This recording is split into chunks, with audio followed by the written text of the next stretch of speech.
Magandang umaga sa atin mga kaibon. Mga painuman ba natin nagkakaganito dahil sa mga lovebirds natin na magagaling umatngat.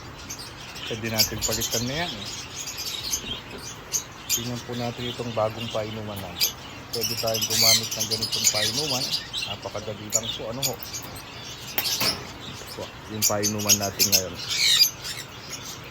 Napakaganda po. Wala pong dugtungan yan, ano ho. Nakikita po natin. Sakto rin po siya. Para sa ganon, yung mga ibon natin makapaligo. Mga lovebirds po kasi natin, yun yung ginagawa sa mga nesting nest boxes nila. Pati yung kanilang mga painuman, sinisira, kaya ayan na po yung gawin natin. Palitan po natin ang painuman para sa ganon hindi na po kagad-agad nasisira. Yan po natin. Yan po yung mga painuman nila ngayon. Sakto po yan. Pwede pa po silang maligo dyan. Napakadali lang pong linisin.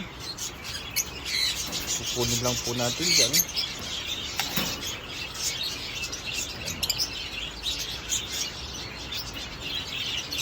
Siyempre, yung kanyang lalagyan, DIY na lang po yan. Kayo na po bahalang gumawa ng pwedeng paglagyan, pagsabitan, para sa ganun mas madali yung paglalagay natin. Ayan po. Ang ganda pang tignan.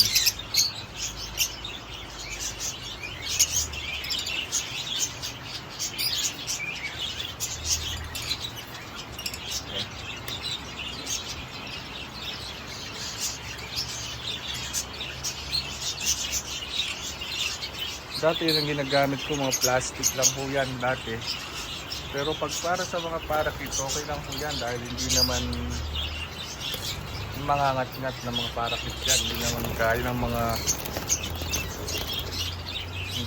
ng mga alps po natin na kung saan katitibay ng mga tuka na kayang-kayang sirain yung ating mga ano. Ito po yung mga ibang ibon natin, mga zebra finches.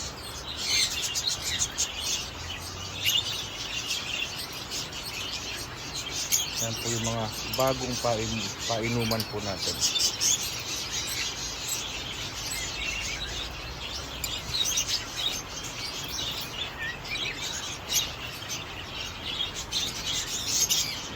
Makapal na alambre lang ho ginamit natin para meron tayong pagpatungan. Paglagay mo dyan, okay na ho yan. Tapos isarado na ho natin.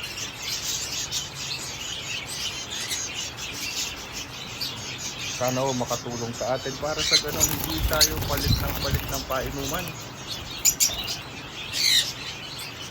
Dahil ito po, ganito po ang nangyayari sa mga painuman natin ng mga plastic.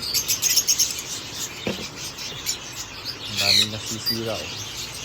Hinangat-ngat po ng mga lovebirds po natin. Gandang umaga uli sa atin. Sana po meron po tayong naibahagi sa inyo. Para sa ganun maging maayos po ang ating pagbabreed, lalo na po at maulan na naman po ngayon.